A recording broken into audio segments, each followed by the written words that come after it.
Hey guys, it's Matt. If you're driving or just listening, this is the only image you really should see. If you just load this up as an MP3, you don't need to see even this. What you're looking at is just a turd piece of art that this famous David Hockney produced for the London Tube, which is the London Underground or subway system.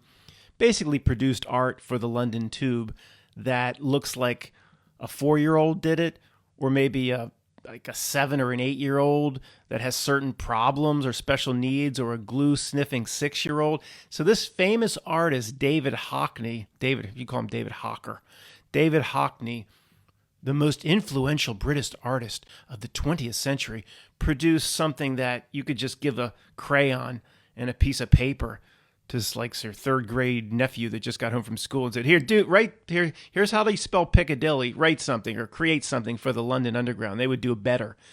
And guys, I'm going to try to use this absurdity to like reverse engineer reality. What does reality want from a human being? What does it want a human being to do to itself? So we've talked about all of this stuff in different ways before, how it is out to destroy absolutely everything. But we've never gone like to this lowest of levels, this absurd levels, just a stupid ass piece of art that any, mentally deranged 10-year-old could do, that they have to, it's given and trusted in the hands of the most influential artist, David Hawker. It's a £7 million campaign, or part of a £7 million campaign called Let's Do London, pushed forth by that genius Sadiq Khan. Even in the name, Khan, Sadiq Khan, man. Well, your quantum of conscience. Yeah, conscience means a moral fiber. One's conscious to do the right thing. Sadiq Khan. Just a plain out con job is what it is. And that's what this whole campaign is. But I'm going to try to reverse engineer it, guys, so, we can understand reality better, what it's trying to do at the 100,000 foot level, but try to get back up there from the lowest of the low, this absurd artwork. So basically, guys, what do we know? When something like this is put out, they're always operating on a multifaceted approach. The evil genius in which it does business is impressive for the most part. So let's just go. The first thing, the reality knows, and we'll try to build as to what it wants to get out of this, and then what it wants to get out of all of its presentations that are similar to this, which are in the millions at this point, of how it makes a similar presentation to the masses for similar goals. So just doing this on the fly. I have no idea if I can do this. It might completely sound insane when I'm done, but I'll try to keep it coherent. So let's start with this. Of course, it's all by design. It initially wants and expects a reaction. It didn't expect it. When I say it, I'm talking about the overarching reality itself. What does that mean, Matt? We've talked about it from time to time. It's not the purpose of this video. There's something here that wants a human being put into a certain place or to screw itself over. It works through its minions, its celebrities, its politicians, its people in the public eye. In this case, it's David Hawker. It's Sadiq Khan, excuse me. It works through its minions. In most cases, the minions have no idea, in my opinion, how they're serving it. And the minions can put this stuff out, in other words, serving the reality without even knowing. So I'm going to say what it wants. I'm going to talk about the general overarching reality. We can discuss exactly what that means some other time. But it knows a segment of people are going to get very angry and upset when, as part of a £7 million, which is about 10 million US dollars campaign to Let's Go London, they put out some piece of shit turd that any glue sniffing 7-year-old could do with 2 crayons and a piece of paper. They know people are going to get upset. And then to make it even more inflammatory, you have Sadiq Khan's tweet. "Brilliant work from David Hockney in Piccadilly. The first of a series of major art projects we've commissioned as part of our brand new Let's Do London campaign. Lots more to come. Lots more shit. and 7-year-old artwork to come. So brilliant work. It knows it's going to get a reaction from people. So people start tweeting back to the mayor all of this shitty ass art that they gave their first grader to do or did themselves, just making fun of it. Of course, it knows the reaction. The sentient world simulation or whatever they use know the reaction. Oh, we can harvest some loosh by, let me get off this page, just keep flashing that message. We can harvest some loosh by getting a whole segment of the population that actually cares that their tax dollars being wasted to go back at Sadiq Khan, the mayor, and say, I'm outraged, this is horrible. Other people will make fun of it. So that's the first level. That's the first level. What it's doing behind the scenes or in the last creepy room is far more sinister. But it's always operating on multiple dimensions. If they can get hundreds of thousands of people angry about this because their tax dollar was wasted, then they'll harvest that loosh and say, thanks for coming. So that's the first level. But what do they want at the second level or the third level? And to me, let me before I tell you what my take is on why something like this is produced and how it fits in to the overarching goal of the reality itself. Let's just take a look at David Hockney here. I never heard of this guy. I don't live in the UK. I'm sure if you're from the UK or London, of course you know who this is. This is a Pablo Picasso figure to me. He even has a similar hat. Just complete puppets used by the system. Is he in on it? Does he know the role that he played to push his crap ass art over 50 or 60 years? Does he? No, I doubt it. I really doubt it. Again, Spike Lee doesn't know how he's used by the system to create more racism. He thinks he's just a brilliant artiste that's just helping, those that have been discriminated against push back on the man. Spike Lee doesn't. He's not in on the back room. And that's the point of the whole reality. There is no anybody screaming at me from their bathtub. There is no back room. See, that's how it works. Do I know? That's my opinion. Okay, it's my opinion. I don't think there is any back room. That's a way for us to understand it. That the dark figures pulled chairs out and got together and planned and plotted. The realities, and if Christian yelling at me, Satan, of course, you want to call it Satan, go ahead. It acts like Satan. I can't argue with that. I can't. It's exactly, and its intentions flow through its minions. This guy, I'm sure, just thinks he's some great artist. He's not aware of exactly how he's being used, or I say things definitively, guys, but I don't know definitively. If anybody's crying out in the night, well, how is he being used? He's not aware, like you say. Well, how is he being used? Just like Pablo, the best example is Pablo Picasso. And see, this leads to where this whole video is going, and might as well just get right into it. The reality is out to destroy everything. Okay? It's out to destroy the foothold on everything good people once knew, or what they could rely on, or the foundation of their lives, or reality or life that once was. It's these chaos lords I'm going to talk about in the next segment that they're out to destroy everything.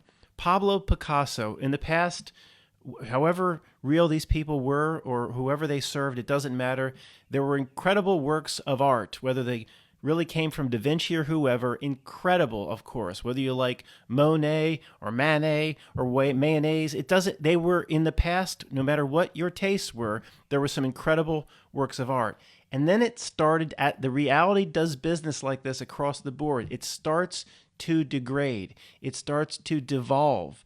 Picasso, to me, and I haven't spent weeks looking into all of this. I don't know a whole lot about art, but he seems like the transition person between the modern art turds of today and great works of antiquity in the past. Pablo Picasso was like the missing link, I guess, or the link from a great era to an era where everything is completely designed to break down into absolute shit, where the great works of today, just like paint thrown against a white canvas managed in the art galleries of James Alefantis, that crap.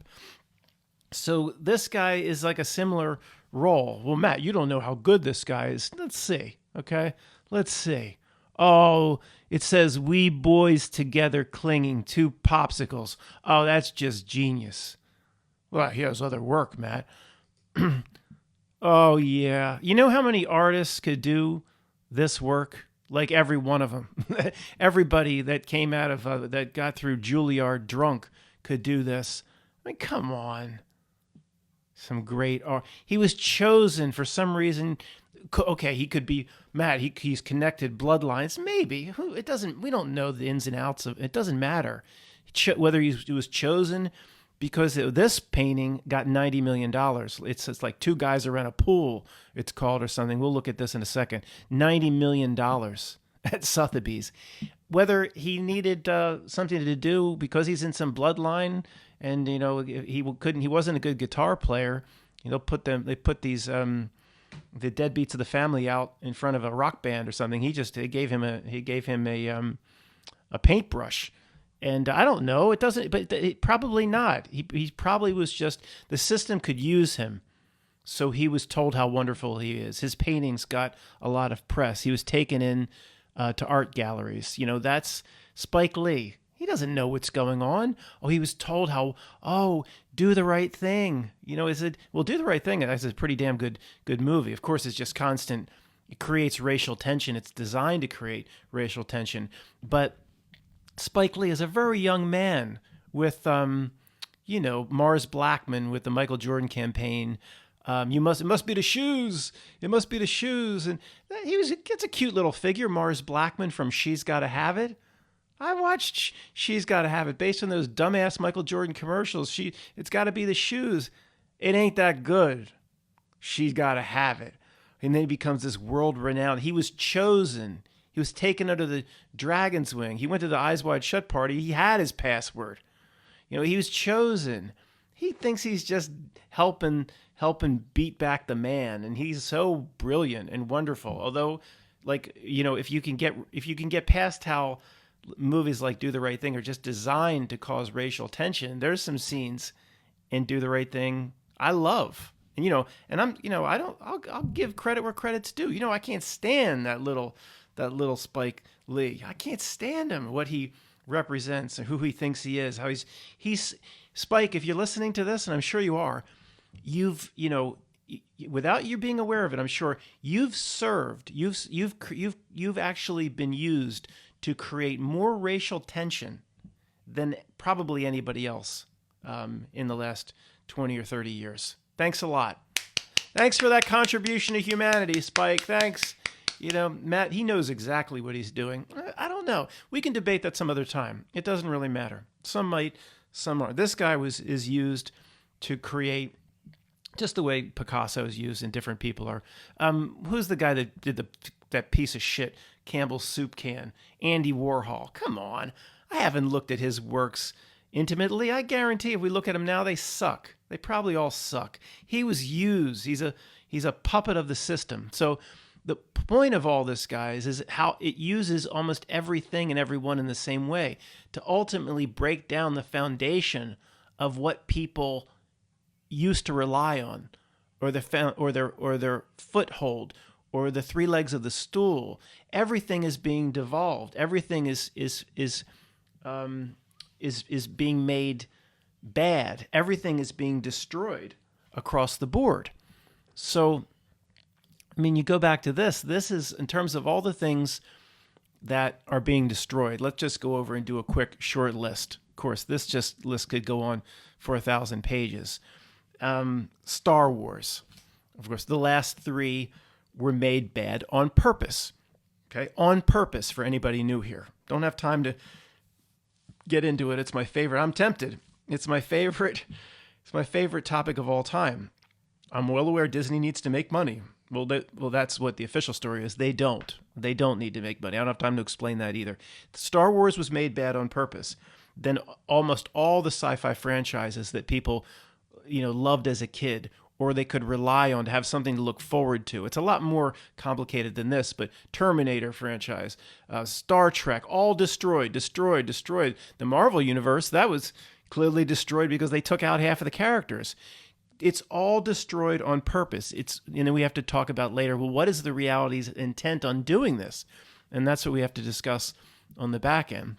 And I should have probably said reserve comments for that, because that's everything. That's the most important part, because then that tells you about yourself and it tells you how to protect yourself. So, I mean, it breaks down everything into what it presents as the new normal. All right. So let's just go through the list and we'll talk about why it potentially does this. How an economy must work. It must be the forces of supply and demand. But even the normie sees, well, supply and demand don't really seem to work anymore. And weird things are happening. And then even the normie can't quite put their finger on it. Well, why is this C thing we're talking, it's supposedly decimated all these industries, yet nothing in my backyard, the normies would say, has closed down. Pretty much everything miraculously or magically has stayed open. Most people have signs out front saying they need people because they can't get anybody even to work, because people are getting paid to stay home through different types of unemployment. But then we hear, well, how is this thing supposedly destroying the economy? And then, the real statistics about $1 trillion loss in tourism. Well, if you take $1 trillion out of the system, the loss of tourism, and that has to be real. Nobody got in a plane and went to see Stonehenge or whatever. Nobody got in a plane and went to see sail down the Rhine and the Ruhr in the last year or so. It's happening now. But tourism, it has to be real what these articles say. It probably was decimated to the extent of $1 trillion less. Whatever, what did I look at a few weeks back? Hundreds of thousands of trips less. Because nobody could go anywhere. Even in Pennsylvania here, they even said, if you even cross into the Delaware border, from Pennsylvania to Delaware, just drive across the border. To go to a grocery store, they were threatening to pull you over and basically arrest you or quarantine you. So the $1 trillion loss in the economy by itself, in tourism, that should have been an M effect or a ripple effect per what the money supply is and the stock market. It should have created 1929, the Great Depression, all over again. So again, people are confused around us that don't study the stuff that we do, and says, well, how is this happening? They don't, how the economy works. They don't understand it. This roles of supply and demand. It's all breaking down. It's meant for their psyche to not understand it and for everything to break down. That's what we're looking at here with this child's drawing coming from one of the most respected artists of the 20th century.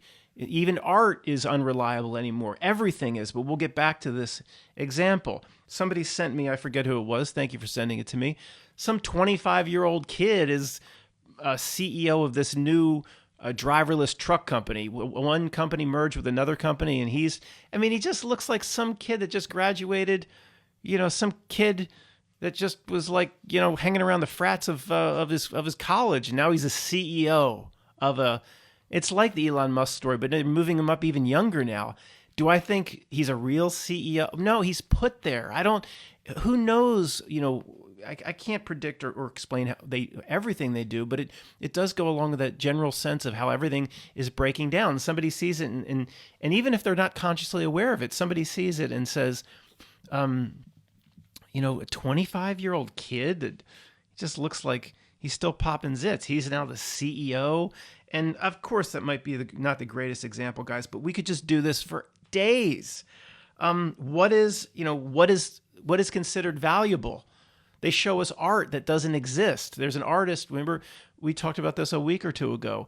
When I say we, it's always like I put it out. I read your comments. It is a we. Sorry, it's not like me and Britney Spears personalities. The artist puts out a sculpture that's not there. There's nothing there. He admits there's nothing there, but he gives the buyer a certificate of authenticity.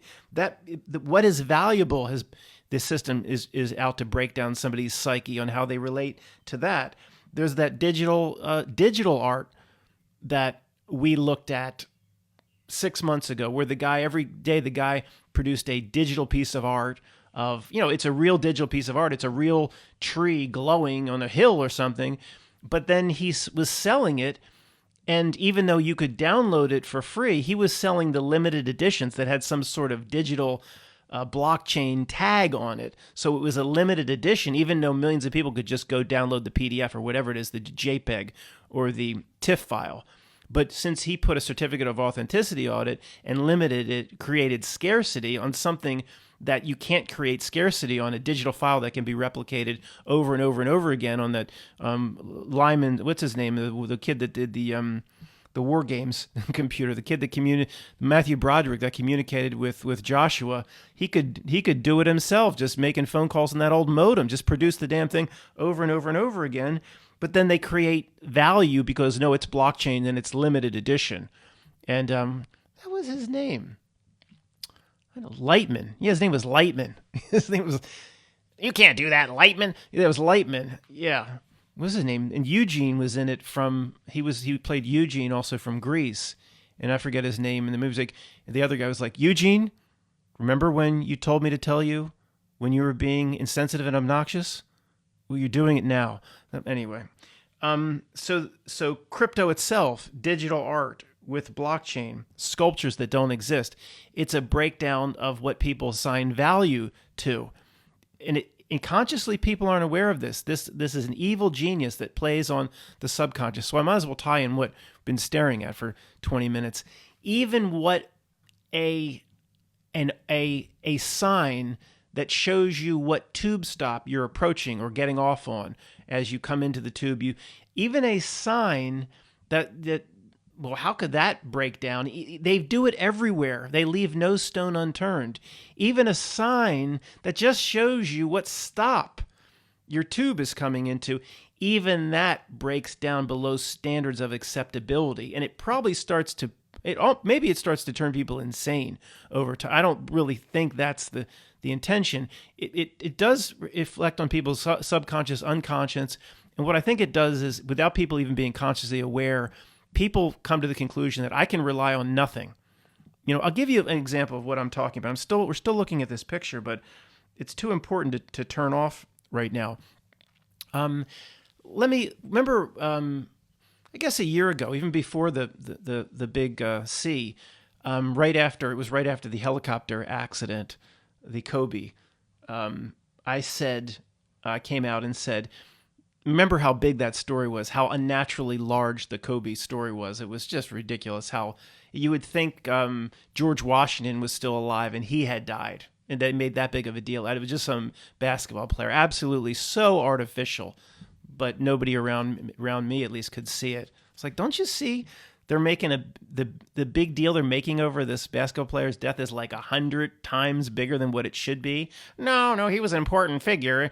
Oh, really? Okay. It's like George Washington is still alive and died. But I said, when that happened, I said, of course, that was a major monster news story, 100 times, M to the 100 times, or bigger than it ever should be. So do you think there's ever going to be a big news story? Oh God, I almost said globe. Oh my goodness, what a deceptive channel. Do you think there'll ever be a news story in the world or on Earth? You can interpret that however the landmass any way you want. That will not be riddled, just constantly riddled with conspiracy. And I predicted, no, there will never be a major news story that will not be riddled with conspiracy, because, for lack of a better way of describing it, that's how the reality must do business. Gigantic news story has to be riddled with conspiracy. Condominiums in Florida, here it comes. It has to go hand in hand. But most of you agreed. Most of you are like, no, there will never be a big, huge news story that's not riddled with conspiracy.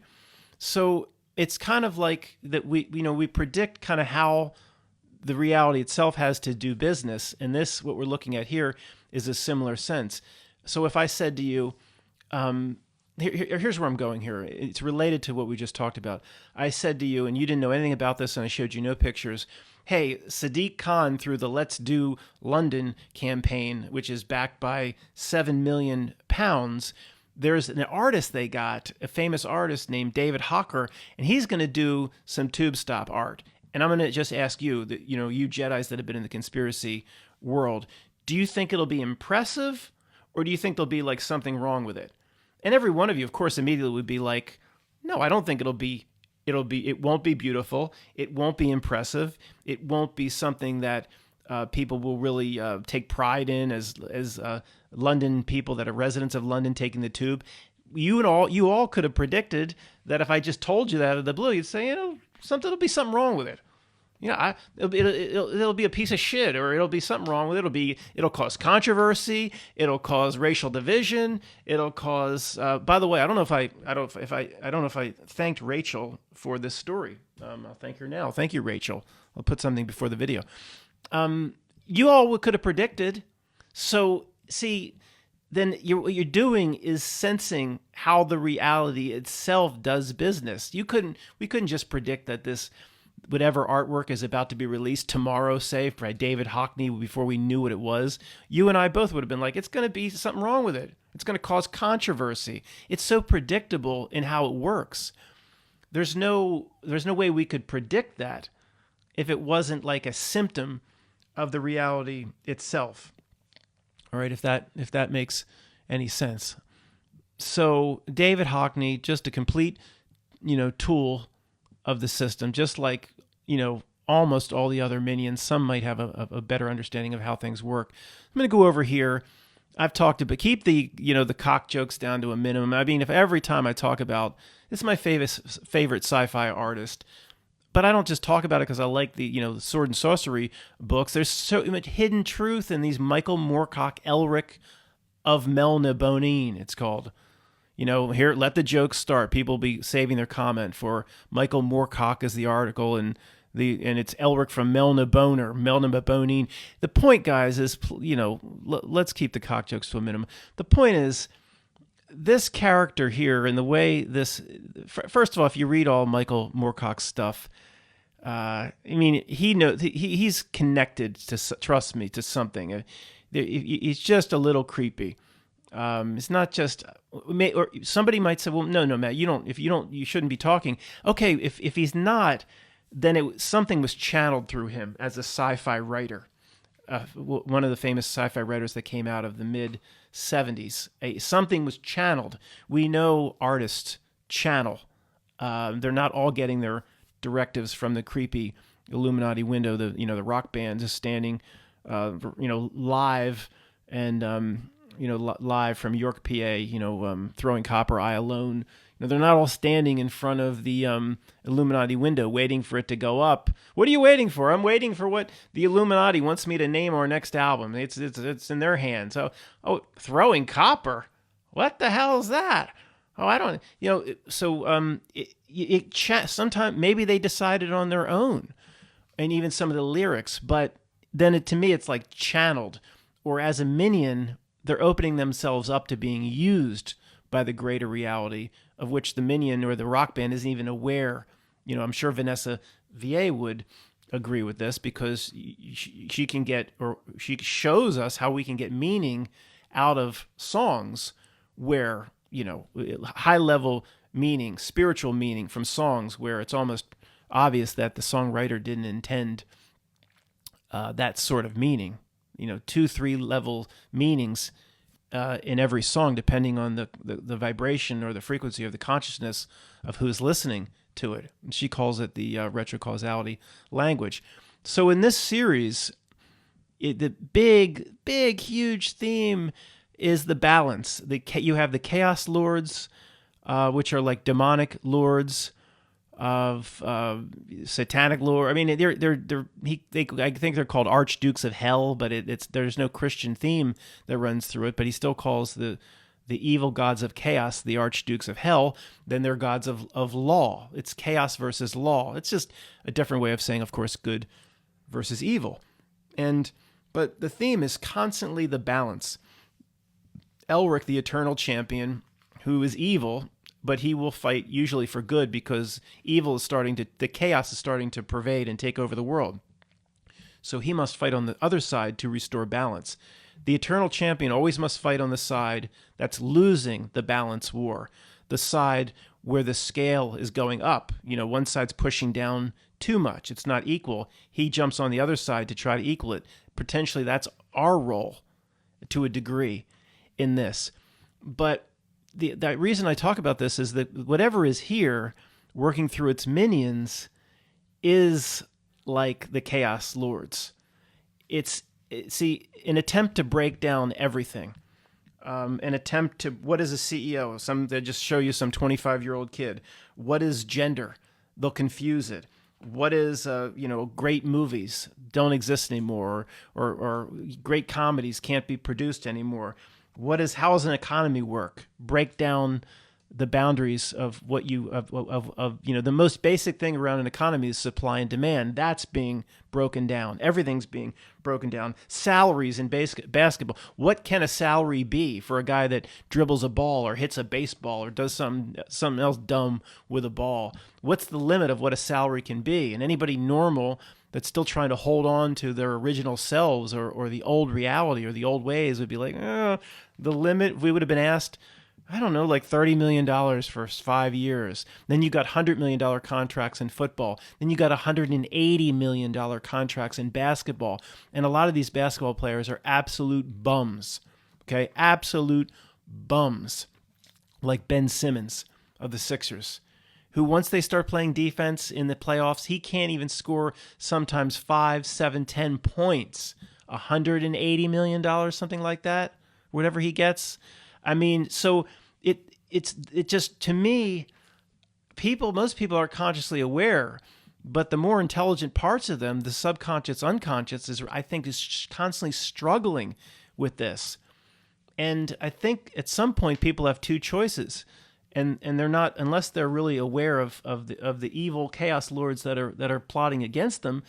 They have two choices: to try to do what we're doing, to try to hold on to ourselves, to try to hold on to, or at least if we have to identify with any part of this world, which we should try to cut ties and attachments whenever possible, we'll at least identify with what was. This is why this is the reason why 80s music is so sentimental and so loved, and probably why classic rock came back. People on an unconscious level are they're not even aware of it, but they're trying to hold on to something that was not pure. The evil system, the Chaos Lords have been here a long time, but closer or more pure. I think this is why the nostalgia with everything old and the 80s music and the classic rock, I think this is part of it. And most people that like that, it is better music overall too. It's not just that, of course. I'm well aware that Led Zeppelin's albums are a whole lot better than I don't even know the artists that are out today. I just keep going back to Gucci Gang or something, Lil Pimp. I mean, I would think the Aerosmith album that introduced Dream On or whatever is probably superior to Little Pimp and Gucci Gang and stuff. So it was better in the past, but it's also, I think, an attempt to hold on to the past with the Chaos Lords trying to destroy and break down everything. So we could do a whole video. Just go over here to the images and just do like we've done a million times, but you can't do this enough. Star Wars mismanaged. That's what they like to believe. That's what they like to believe. Oh, this is the Mike sent me this one, the recent Atlantic magazine, basically saying how Star Wars was mismanaged by Disney. And when the Atlantic comes out and says that, oh boy, now the mainstream is getting on Disney, when we know there's no mismanagement. The last three, and probably the middle three as a transition, were made bad on purpose. On purpose. Why? If anybody, because for everything I'm saying in this presentation, it's not Star Wars. Everything is being made bad on purpose. Everything is being eroded at the core. The reason for this, even if we don't fully understand it, it's to do something to a human being. So I didn't finish my thought. People that have a clue, like you and me, we try to hold on to the past. Many people around us are nostalgic above the past, but I was going to say you have two choices. or I put this forth a few minutes ago. You can desperately try to hold on to the past if you're in the normie camp, or you could just say, basically on an unconscious level, say F it and just kind of merge with it. And that's the new type of human being they want going forward, in my opinion. Someone that will, because so many things have eroded and have broken down that make no sense. Just like all the examples that, that I've been listing here, that people eventually just say F it and will just go along with anything the reality presents. Not that they ever even thought critically in the first place or pushed back, but it breaks it will break everybody down where they will basically go along with anything, no matter how absurd. And if somebody's screaming out at me, I can hear you. We're there now. We're basically there now. I'm still in the camp of, somebody emailed me about a year ago and said, the reality is going to move forward. This is to me, we live in a gigantic Mandela effect where it is continuously fluid and people reset to the new normal. New normal is not about C, it's about everything. What an economy should be, that's a new normal. What a great movie franchise should be, that's a new normal. It wants to reset to a new normal on everything. And I believe it molds people's minds so they eventually merge with it, or just put down all their defenses, drop all their guards, put up more veils, and just go along with it. I think it's more than that. The download that I talk about is more like we continuously live in a giant Mandela effect. A Mandela affected person is rare. So many people will be like, hey, do you remember this? And most people will say, no, I remember exactly as the reality reflects today. To me, that's because when the reality, a fluid reality kind of, went in a certain place, or the tide came and then the tide came out, the person, like a download, went out with it. They merged with it. They're now 2 feet on the new reality. We're somehow, we talked about standing on the shore as the ship of fools. What was the ship of fools on the river of insanity is what it was. Sails away. We're standing on the shore, saying goodbye to the love boat. It's not just that they're choosing to go along with all this insanity. The insanity is the new normal of this reality, and people are they're stepping onto the ship. They are in the new reality where at least an aspect of us is somewhere else. So that's why it continuously looks more and more insane to us. I've been over that, standing on the shore type thing.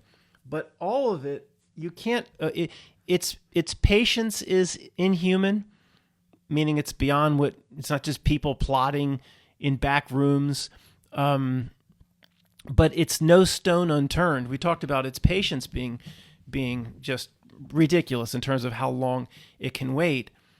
But this actually could explain why. Remember, we always struggle with, why did these minions put something in place that they themselves would never see in their lifetime? Because the reality itself doesn't have a lifetime. This is starting to explain it. Perhaps if it works through minions, it will tell a minion without the minion being aware of it. King, Jaffer or whatever, the guy that started to build the Cologne Cathedral in 15 whatever, and let's just say it can be built. We're not going to do a sidebar every time. Let's just say it can be built with ropes and ladders and chisels. We're not going there.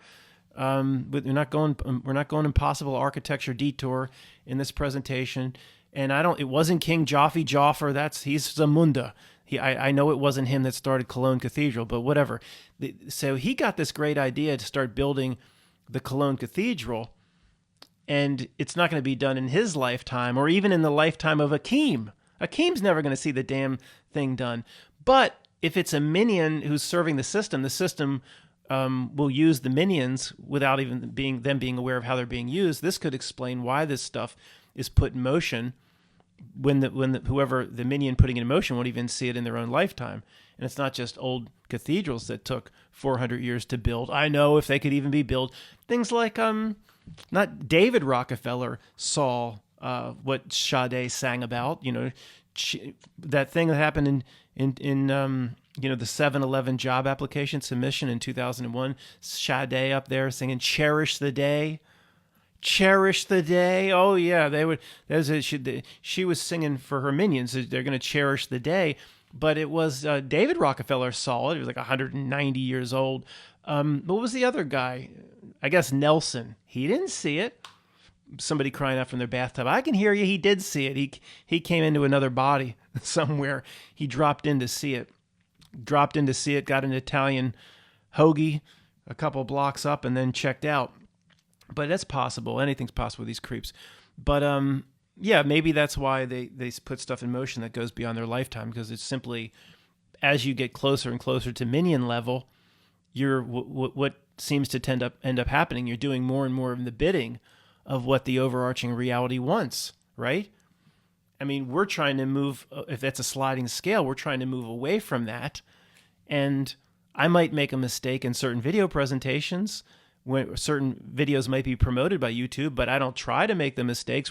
You and me are trying to move away farthest from the minion level. So we are not doing what the reality wants most of the time. We're not perfect.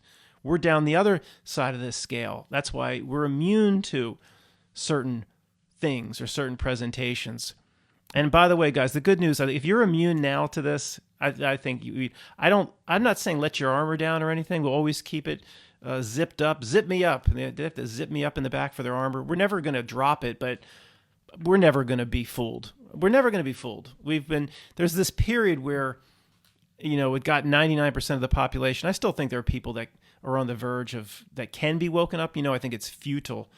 Resistance is futile. It's the system itself talking through the Borg.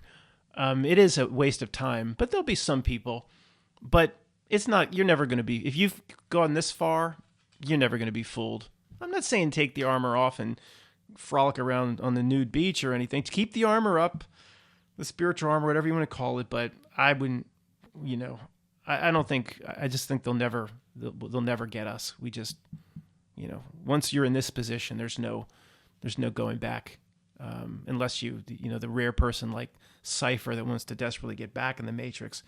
If you announce that you desperately want to get back in the Matrix, I'm sure the Matrix will probably accommodate you. Some corporate cubicle job will pop up and you'll get back into that rat race, or I don't know.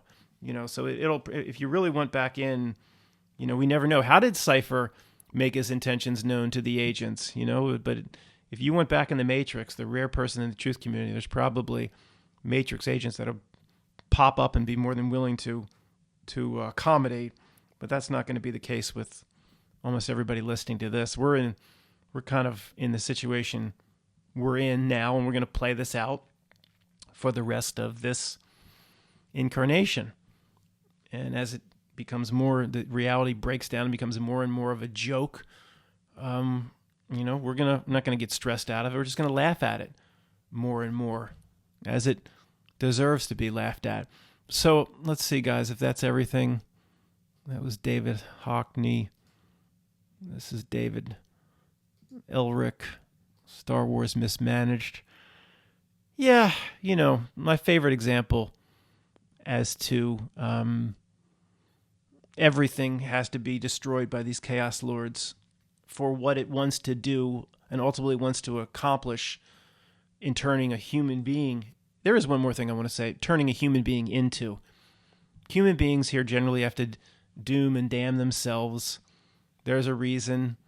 Those old stories that the devil comes down to do a deal, and there's no story of the devil all powerful. He grabs the hand and puts the pen in the hand and then holds the wrist as the person writes, and the devil's holding the back of the hand and forcing the person to sign. There's never a forcing of the person to sign in the old legend and lore, and there's a reason for that.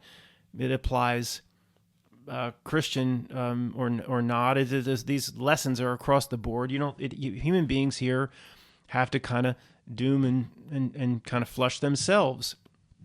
And it goes into that. We'll go into that same. I don't want to slip into that same debate with people that email me that there's no consequence at all to making the wrong choices.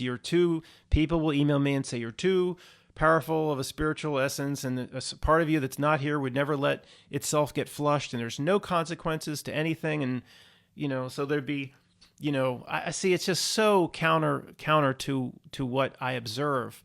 Why does it work so hard if there's no consequences? The only reason anybody could explain as to why it works so hard to get people to do certain things is just loosh then. Oh, it's just energy harvesting. It needs energy, Matt, to survive. It puts people into certain states of worry and anger, and that's all. It's just about feeding itself. I don't see it that way.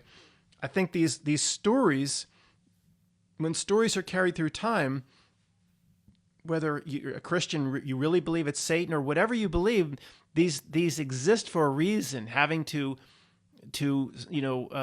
sign in blood with the contract that the devil presents you. That I think these legends exist for a reason. It's that horrible movie with Nicolas Cage. Is it Hell Rider? He gets on the motorcycle and he turns into a skull, a flaming skull or whatever. Same thing with it. This theme repeats over and over and over again. Let's see if we can pull that up. These thumbnails I present are so. What I can do with the new Mac is just, it must give you the chills how I'm making these presentations now on the new Mac. I couldn't do this on the old Mac because the pages would get frozen. I couldn't even go around the internet. So let's go Nick Cage Hell Rider. Is that it? Let's see. I mean, you want to talk about a bad movie. I mean, it's terrible. Absolutely terrible. But the same thing. Devil shows up, sign on the dotted line, and he has to willingly do the deal. Bob Dylan talking to Ed Bradley. It just, you have to. It's just the way these concepts, when they constantly repeat. I think there's a reason for that. So there's no consequence to anything anybody could do here. Somebody listening to this could just run to Hollywood and just scour the Hollywood Hills for the creepy piano player from under the Silver Lake and just scream out in the middle of Chinatown, I want Under the Dragon's Wing. I'll do anything to get it. I'm not saying this. I'm saying if somebody did this, they would say, I'll do anything to get in Under the Dragon's Wing. Please, whoever Bob Dylan dealt with, come see me. So you just beg and beg to get under the dragon's wing, and then somebody accommodates you, but there's not going to be any spiritual repercussion for that. Hey, maybe I'm wrong, but I'm going to play it conservative. What is there to lose? I don't know, control of your spiritual self or an aspect of you, or even if you are somewhere else, a big part of your spiritual nature is somewhere else, like higher self, Horcruxing a bit of yourself into this place, the way Voldemort put a piece of his soul into a material thing like a gem. The stakes are too high. Why take the risk? Stakes are too damn high. Why do they work so hard? Trying to get people to, for there's no other way to explain it, give pieces of themselves away. Why do they work so hard? I don't know, guys. It's just, but I'm gonna live my life a certain way no matter what, and that's the right way. So it's not like I'm gonna live a certain way because I'm afraid of a certain outcome. Once you have a certain understanding, then you live a certain way based on finally understanding the true path of a real human being, or the concept that was presented in Dances with Wolves. And that's the right path no matter what, So it doesn't really matter in the end. And what is that? That's Lincoln Park, Chester, right? I mean, there's meaning in everything once you can sniff it out, read the Matrix Code. That first Lincoln Park album, it was definitely the creepy piano player from under the Silver Lake involved, with Lincoln Park. Every single song is good. I tried so hard and got so far. In the end, it doesn't really matter, is it? Let's just look what I can do on the Mac. This is so impressive. Lincoln, Linco, Park. what is it called? Hybrid theory is the name of it. I'm sure that just those kids came up with that. You know, in the end, I tried so hard and got so far. In the end, it doesn't even matter. What's my interpretation of that? Here's Chester. Poor Chester. What happened? Did he go off to the island, or did he really do it? It doesn't matter. I got so far in this life, in this material plane of absurdity. In the end, it doesn't anything. In the end, it doesn't even matter, because it doesn't matter. The only thing you get to keep is what you give away. So, again, we have over and over again these kids writing these songs with esoteric meaning or dual meaning or triple layer spiritual meaning or a truth drop or invoking alchemical symbolism or throwing copper or there's just these kids are not capable of this. I'm going to do a video on this as soon as I can. I mean, there's a few exceptions we talked about in the past, like, all the weirds. Jimmy Page could have been connected to somebody that had a nice chair in the creepy back room, somebody like that goes off to buy Crowley's estate. I mean, there are connections, or Jimmy Page could have had bloodline connections, but these are just performers that, that they're taken under the dragon's wing, and they're not, my favorite example, Sarah McLachlan, building a mystery, will as above, so below. What's it called? Surfacing. With this new Mac, I can just go one topic to the next and do a 24-hour Ted Cruz filibuster without the green eggs and ham with the Texas catheter. McLaughlin, Surfacing. The Surfacing album, just riddled with, she had no clue at 29 what she was writing here. She probably still doesn't understand it. Sade probably doesn't understand what she did on top of that building. But what's the as above, so below song? Will we burn in heaven like we do down here? That didn't sound like Sarah McLachlan, I know it. Will we burn in heaven as like we do down here? Yeah, sure.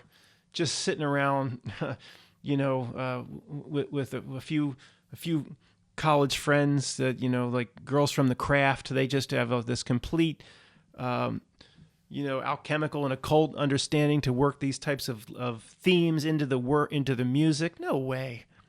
And now people have sent me so much stuff. I've got to do a video about this. It's just endless. It is just, is it Modest Mouse? Who sent me this? Modest Mouse. I apologize. I forget. The lyrics, you won't believe it. It's amazing. Just, if I have the band right, I have to look into who sent this to me. I apologize, but it's incredible. One band after another, 20-something after 20-something, they all just have it. They've read every single esoteric work. They can speak to the highest levels of the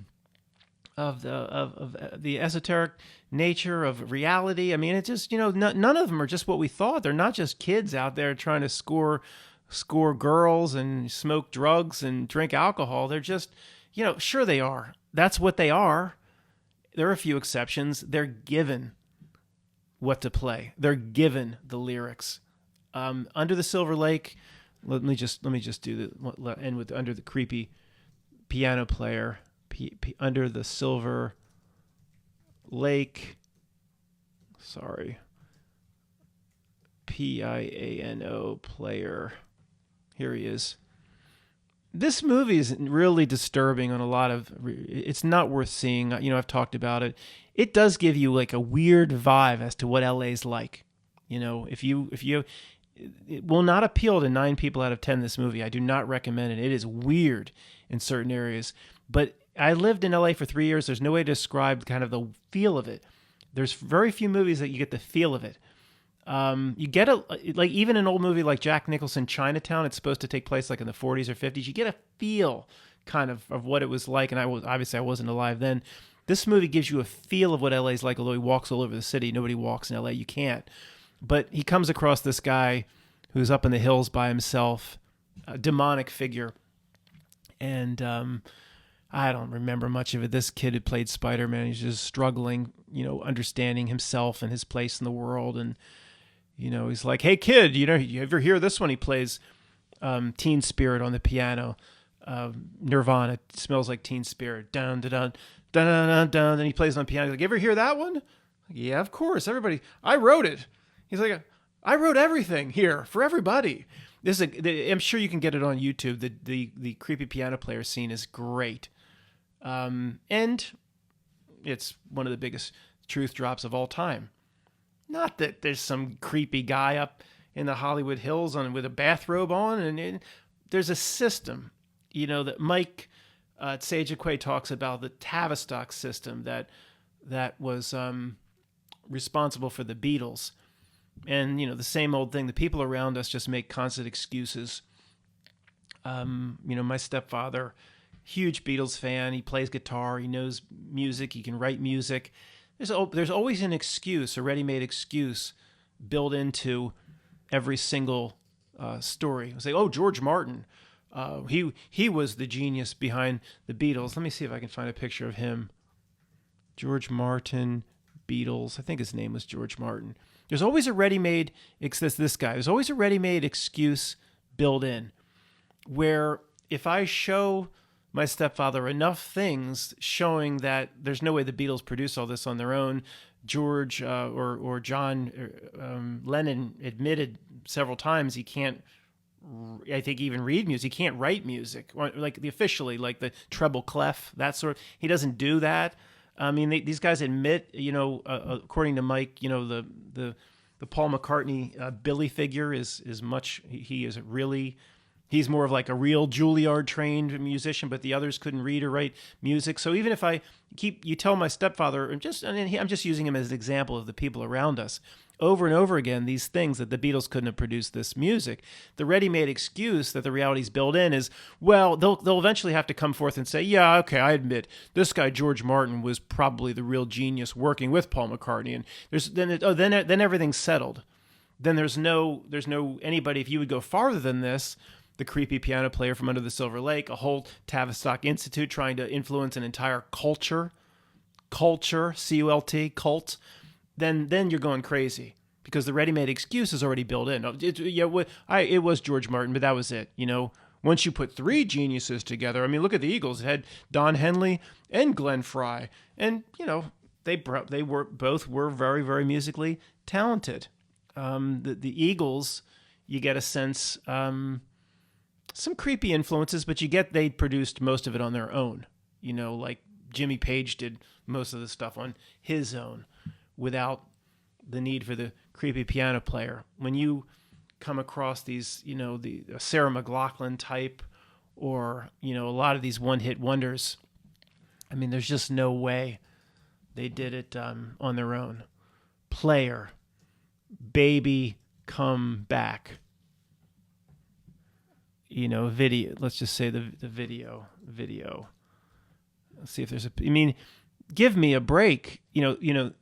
Guys, I got to do this. I can't play it. Baby, come back. You would make it all to.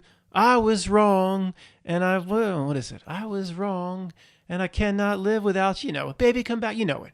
All right, stop it, Matt. Okay. So the video.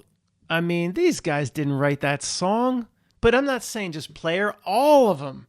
None of them did, in my opinion. This guy goes on to be the leading man in The Bold and the Beautiful for 20 years. I watched it for a year, like right when I was in high school or something. You try to learn about life we didn't have the cable channels and stuff in '88 when I was in high school. And this guy went on to be a soap star. And come on, he's the bassist in this video. He probably can't even play the damn thing.